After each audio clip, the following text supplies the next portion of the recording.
Hey, what's going on, everybody? I'm back at you today, and I wanted to do something that I did a while back, but I really enjoyed it. I thought it was pretty cool, and by all the comments that I had on the video, you guys enjoyed it also. So I'm on the website tiermaker.com.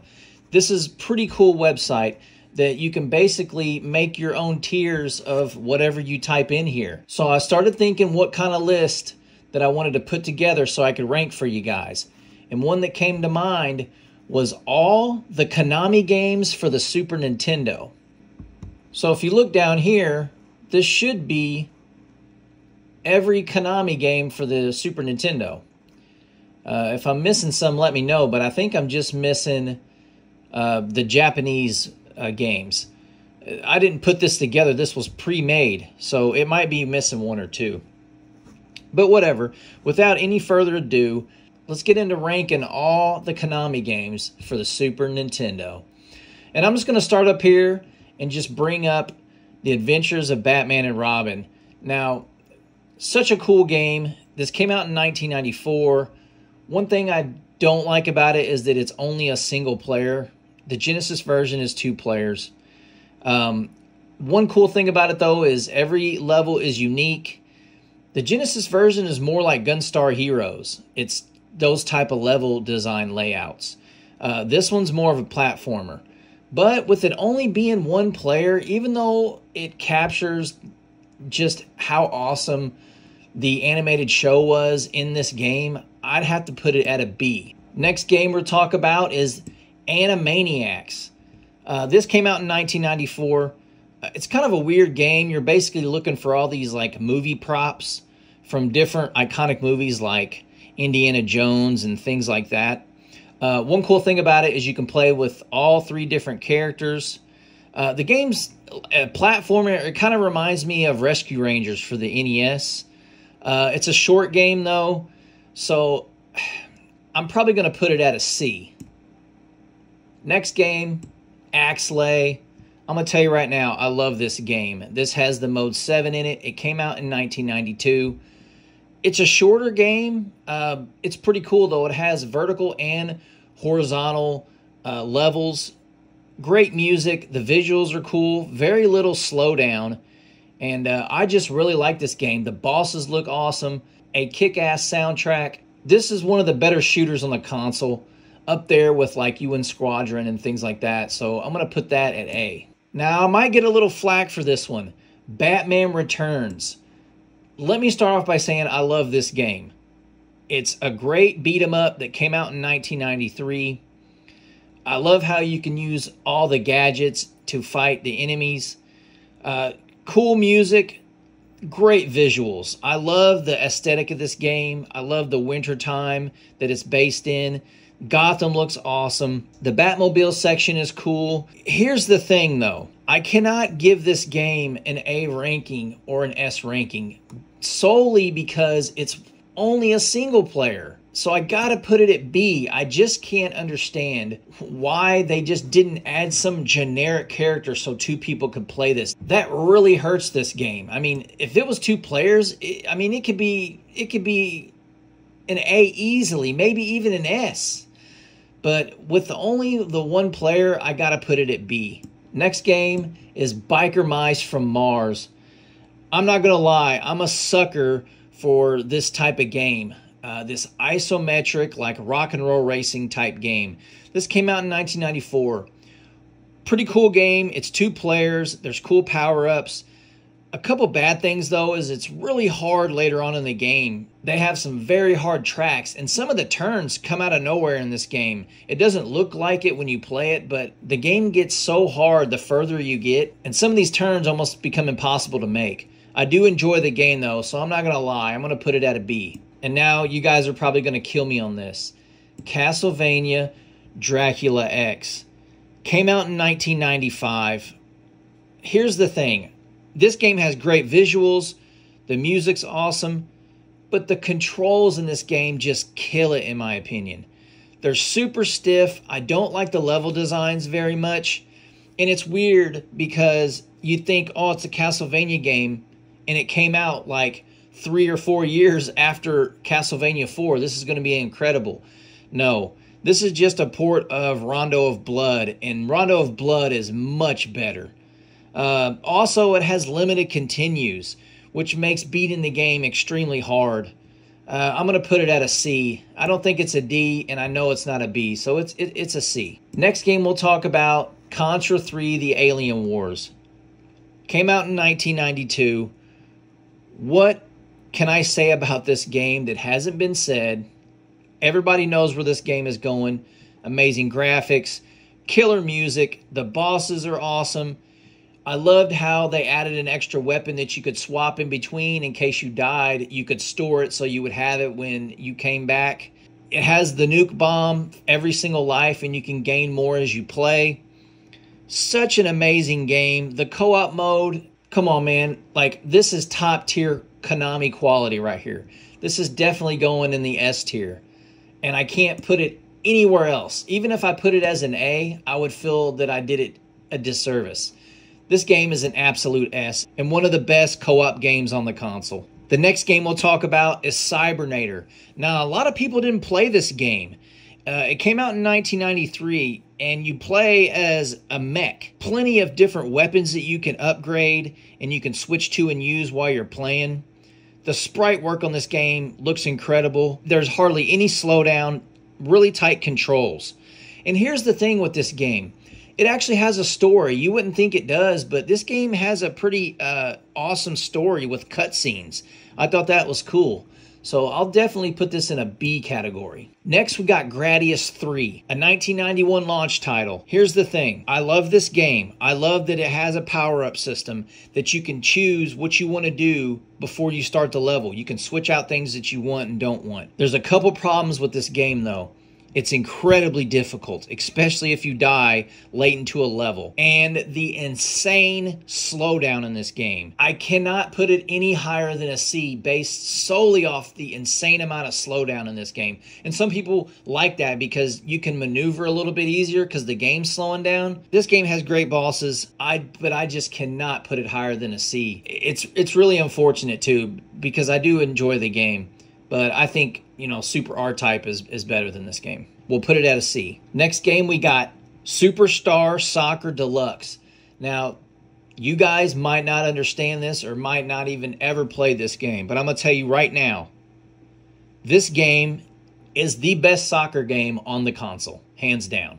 The Deluxe Edition is incredible. The multiplayer in this game, incredibly fun. And I'm not even a soccer fan. Like, this game is just really, really fun. There's a ton of different game modes. The controls work perfectly. Great visuals.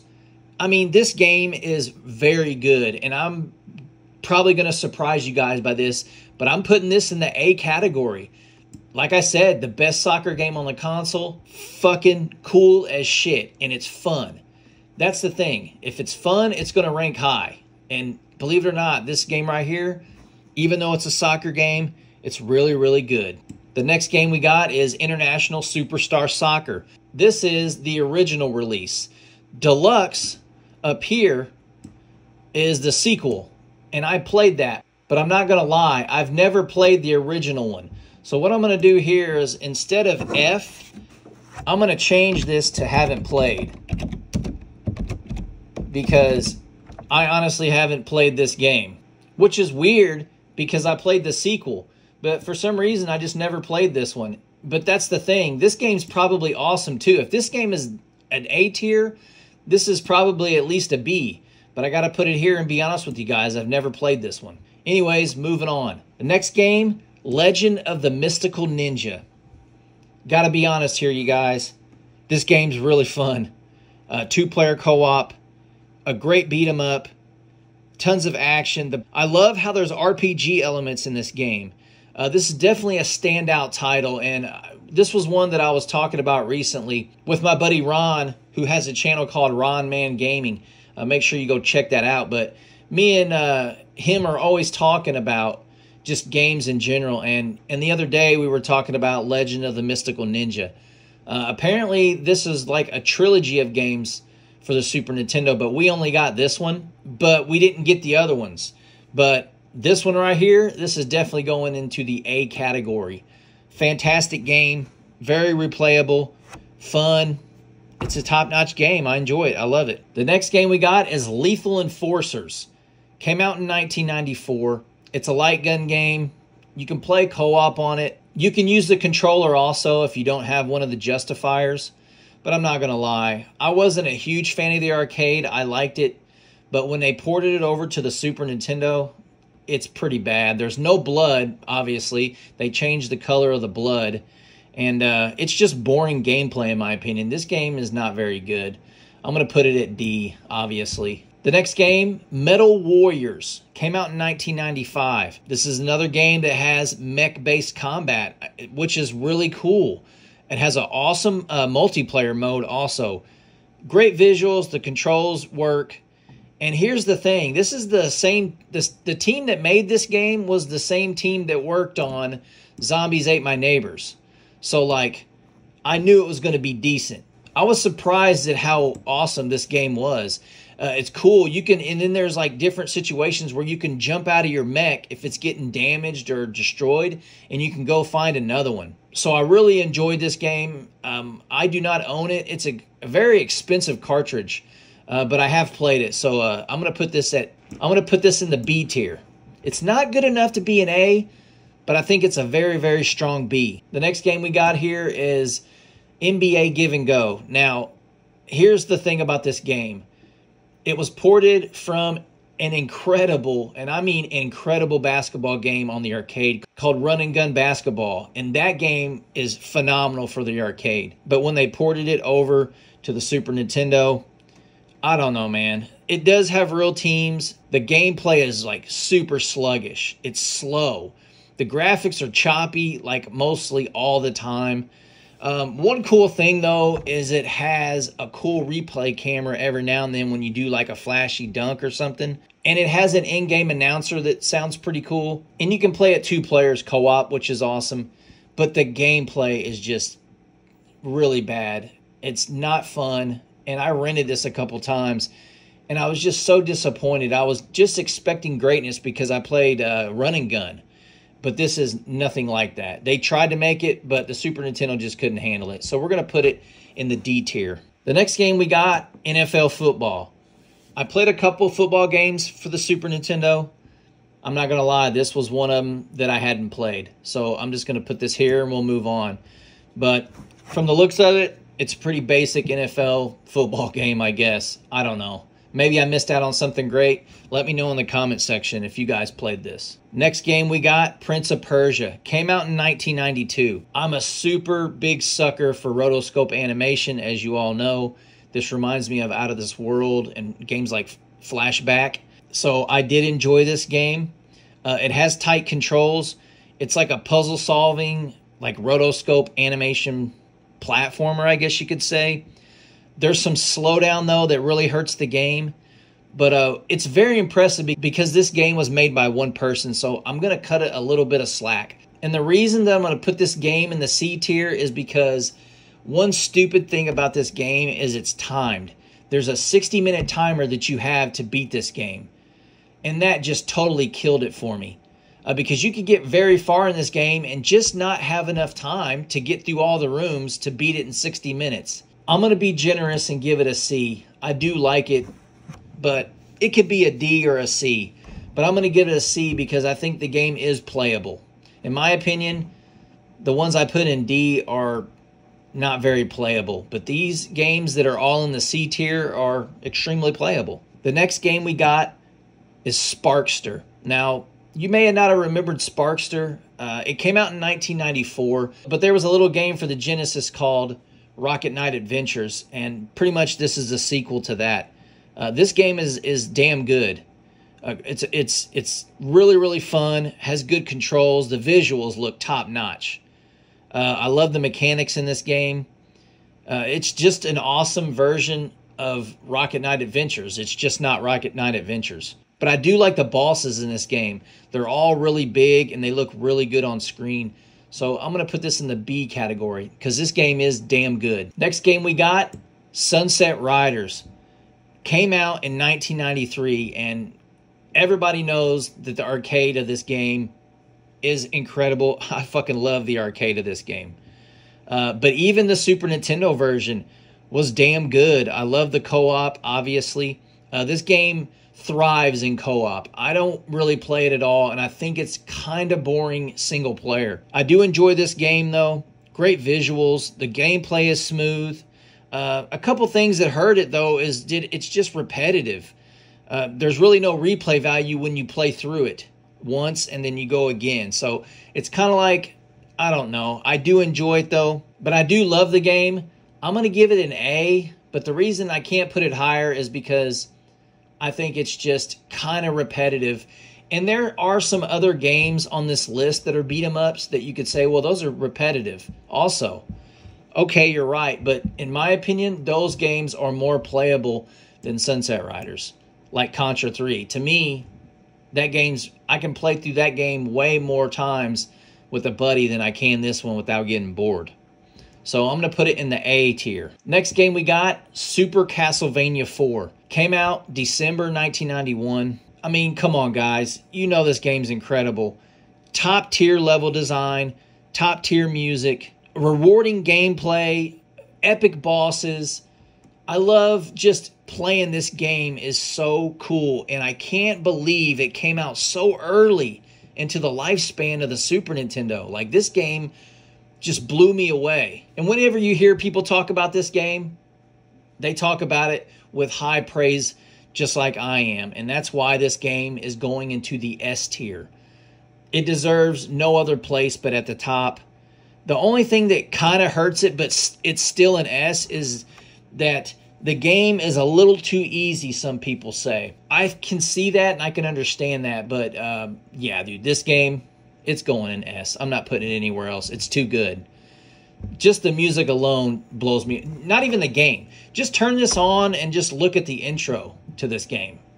It's S tier, without question. The next game we got, Teenage Mutant Ninja Turtles Tournament Fighters. This is probably going to make a lot of people mad too.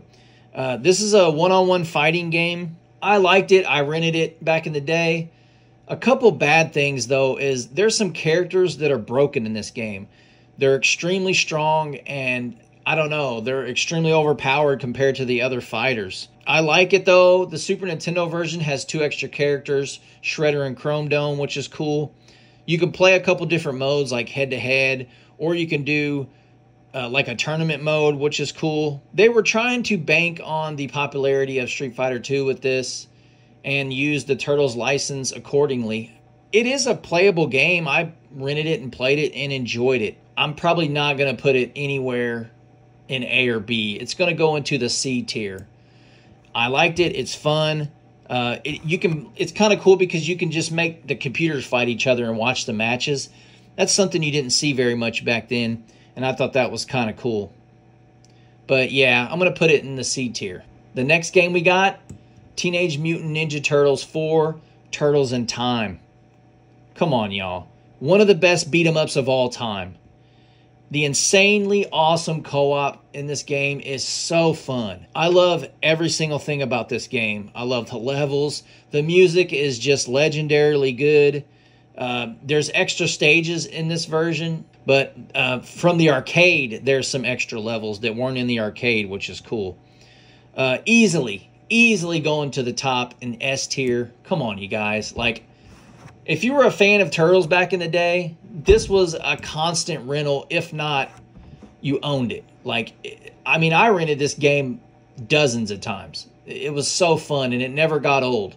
That's what's crazy is, like, this is a perfect example, unlike Sunset Riders, to where this game doesn't get old. I just love playing this game with my friends. So it's obviously going at the top, without a doubt. S tier all day long. Next game we got here, Tiny Toon Adventures Buster Bust Loose. Came out in 1993. I like this game. This game looks really good. You'd be surprised. All these games that were based off of cartoons just look incredible on the Super Nintendo. It's wild how good this game looks. And it's fluid as shit. It's super polished, I feel like. One cool thing about it, it has a couple different difficulties you can play on. There's no slowdown in this game, which I really enjoyed, because you move in this game pretty quick. And I was just so surprised at how smooth it was. and it has like a cool mini game after you beat levels. It's a solid game, and it's replayable. It's by far better than the game I'm getting ready to talk about after this. So, Tiny Toon Adventures, Buster Bust Loose. Obviously, it's going into the B tier. It's a great game, and I enjoy it. Next game we got is another Tiny Toons game, and this one's called Wacky Sports Challenge. Not much to say about this one, y'all. This game's pretty shitty. It's basically like you play in a bunch of these like Olympic-style events with characters.